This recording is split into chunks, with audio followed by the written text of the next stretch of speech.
Hello guys, welcome to my channel T something, and in this video tutorial I will gonna show you how to fix how to restore missing desktop icon in Windows 11. So how to do this, let's get started. Before starting of the video, I humbly request you please subscribe my YouTube channel for more updates. So let's start. Okay guys, first of all right click on desktop and go to your personalize.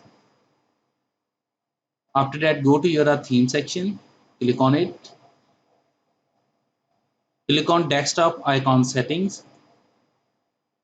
Now check it one by one. Click on apply.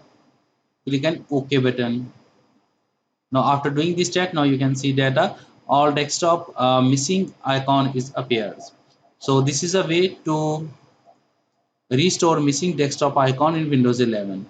I hope this video is helpful for you. Thank for watching and please subscribe my YouTube channel.